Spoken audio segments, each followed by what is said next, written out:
que en el periodo anterior, en fecha 31 de diciembre del 2013, prácticamente al finalizar el año 2013, el día 31, llega el pedido de desafuero del Poder Judicial y entramos en pleno receso parlamentario.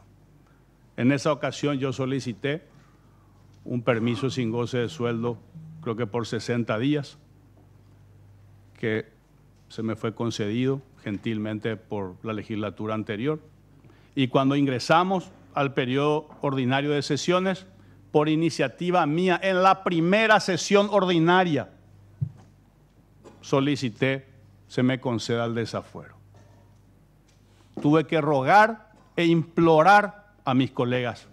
Algunos recordarán, algunos colegas que hoy están de vuelta en la Cámara, tuve que usar ese lenguaje imploratorio, porque muchos colegas se opusieron a esa decisión y otros naturalmente estuvieron a favor. Simplemente quiero recordar los hechos cronológicamente cómo fueron sucediendo.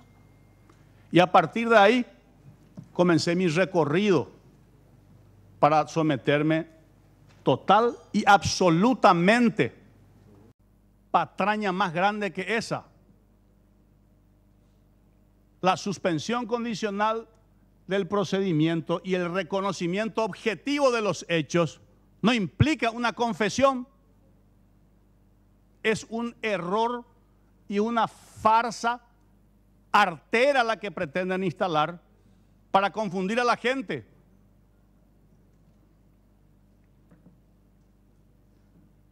Al respecto, el artículo 21 del Código Procesal Penal de la suspensión del proceso dice que se acepta, o por lo menos en la jurisprudencia, así como en la doctrina, lo que se acepta son los hechos de manera objetiva. ¿Qué significa la aceptación objetiva de los hechos? Significa aceptar la ocurrencia de los hechos. Significa aceptar que ocurrieron los hechos, que hubo un hecho punible, pero es una abstracción jurídica. Es lo que en derecho se llama un abstracto jurídico, el reconocimiento del hecho. No es una confesión y no es una admisión de culpa. Es reconocer que sucedieron hechos para poder reparar la ocurrencia de esos hechos.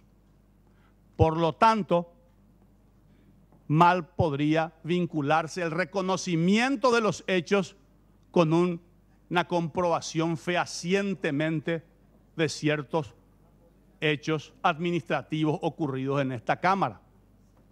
Es una salida procesal de uso común en nuestro procedimiento del sistema judicial. No es un privilegio que le han concedido al diputado Ibáñez como una impunidad y como un blanqueo, como pretenden algunos comunicadores confundir a la opinión pública. E incluso por diferentes causas, por diferentes montos, por montos mucho más superiores que 30 millones de guaraníes. ¿Y por qué esto? Porque la justicia tiene como fin abaratar su costo. La justicia pronta y barata. Y también tiene como fin, cuando hay daño patrimonial, recuperar el daño. Recuperar el daño patrimonial causado al Estado o al particular en casos que involucra a particulares. En el aspecto jurídico, no fui condenado por ningún hecho punible. Por lo tanto, no tengo ninguna inhabilidad para ejercer la función para la cual fui electo por el periodo 2018-2023. Tampoco fui investigado o procesado por el delito de tráfico de influencias, por lo que en este caso no concurre ninguno de los dos elementos, ninguna de las dos condiciones establecidas en el artículo 201 de la Constitución Nacional para la pérdida de investiduras. Y acá se dijo de que es una cuestión muy simple, que si los funcionarios entraron a la Cámara, se fue a un recurso humano y alguien tuvo que pedir. Eso no fue investigado. no fue probado, no está en el expediente, por lo tanto no fue fehacientemente comprobado, por lo tanto no constituye ni configura causal para la pérdida de investidura. Es simple. Ahora sí me quiero referir a lo más complejo, que es el tema mediático. Porque yo estoy convencido que este tema dejó de ser un tema jurídico para convertirse en un tema mediático. Y como es un tema mediático, se volvió un tema político. Hoy forma parte de la agenda política, porque forma parte de la agenda de los medios, y no al revés.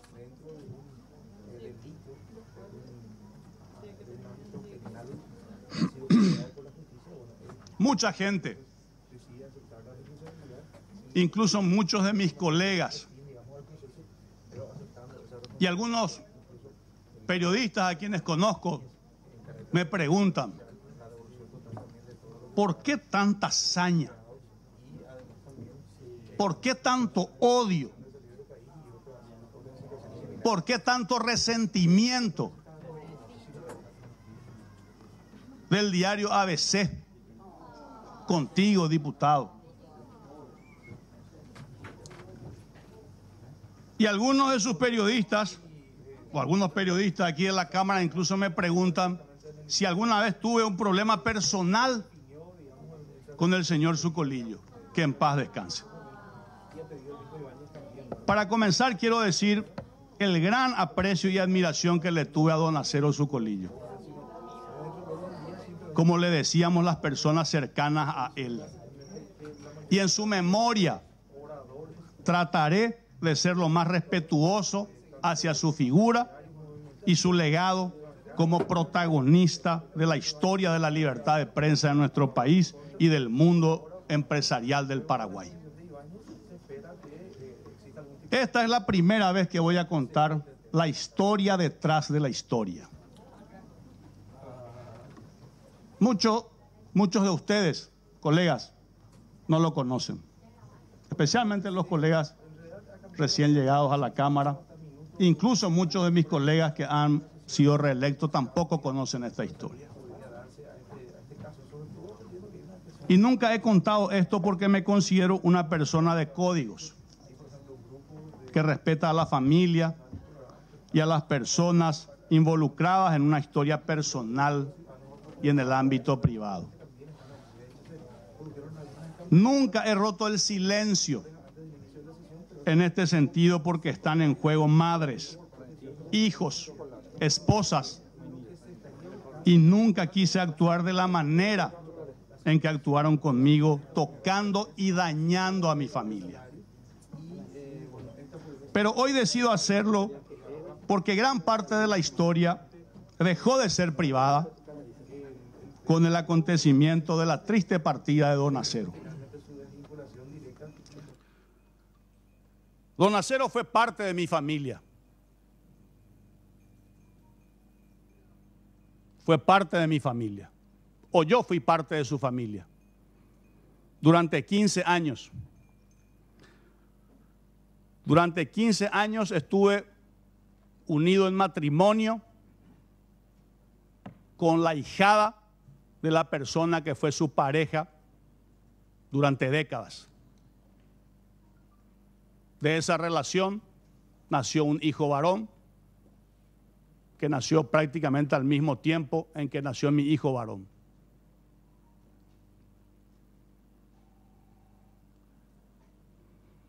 No quiero mencionar nombres por respeto a las personas afectadas, a las personas involucradas en el caso. Pero sí quiero contar la historia. Teníamos una vida de familia, compartíamos una cercanía familiar, comíamos asado los fines de semana, festejábamos los cumpleaños de nuestros hijos, íbamos de pesca algunos fines de semana en familia. Él con su pareja fue a visitarme en varias ocasiones cuando tuve el privilegio de vivir en el exterior. En todas las ocasiones en que presenté y publiqué algunos libros, estuvo en la fila como amigo. para autografiarle un ejemplar y entregárselo en obsequio. Teníamos una relación de familia, de amistad, de confianza. Me trataba con mucho cariño, no quiero decir como a un hijo, pero sí me tenía un gran cariño y yo a él un gran respeto y una gran admiración por su coraje y por su temperamento. Era una gran persona. Pero mi matrimonio duró 15 años y cuando se produjo mi divorcio, también se produjo el divorcio de la familia. 10 años después, en el 2013, sucede este hecho que hoy me afecta en un proceso judicial que tuvo su resolución en el ámbito judicial y hoy aquí en un juicio inter pares. Desde el 2013 hasta la fecha. 10 años después suceden estos hechos.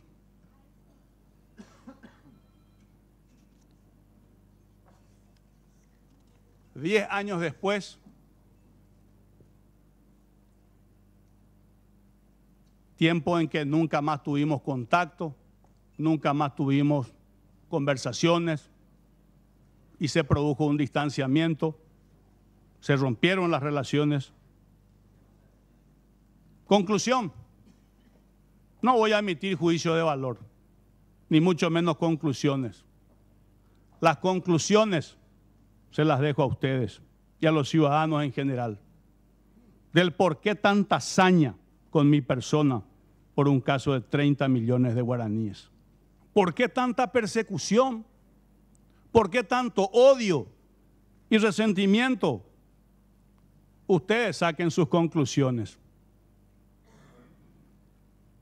Pero de ninguna manera resulta racional y mucho menos comprensible el asedio permanente y el sobredimensionamiento de la información como si se tratara de un criminal de guerra nazi, como si se tratara de un asesino en serie o de un violador de niños.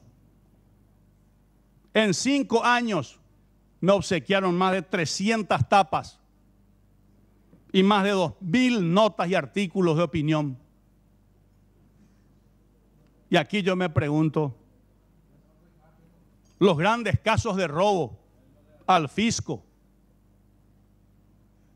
de evasión, de contrabando, que afectan a la economía de las familias más humildes y más vulnerables,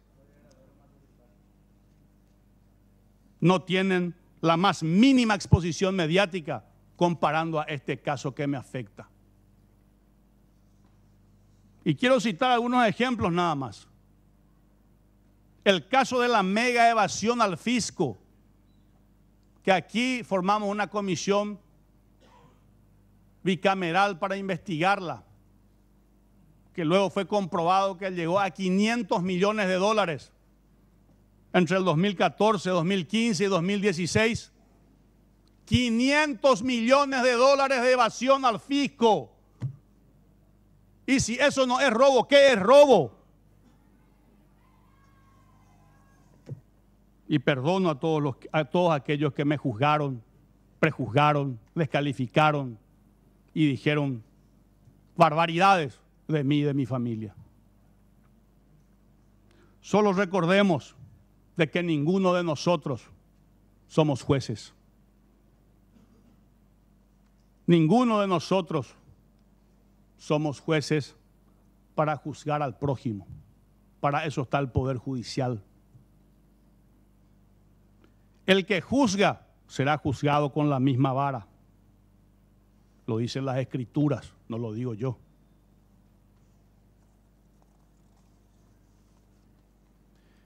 Y ahora voy a relatar la implicancia que esto tiene en el ámbito humano.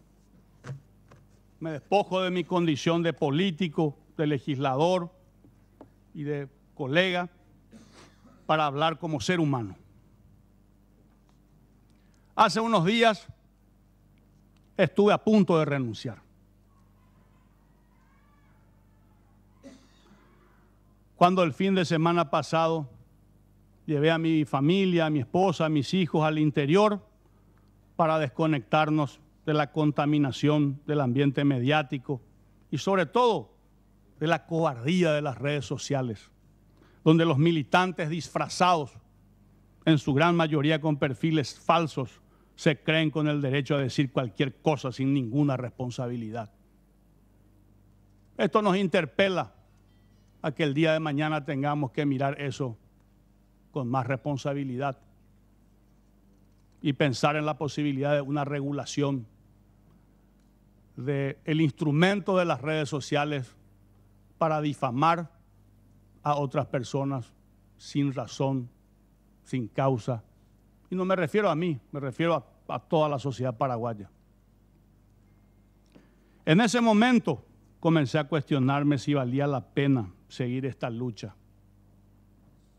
este camino de infortunios. Comencé a pensar que no tenía derecho a hacer pasar a mi familia por esto.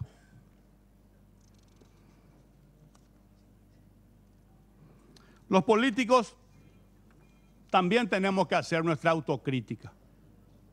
No voy a negar de que tenemos errores los políticos y que tenemos que ir limpiando nuestra imagen con gestión, con trabajo, con servicio, para recuperar la confianza de la gente.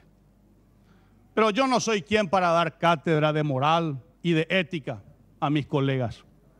Soy un simple ciudadano con más defectos que virtudes,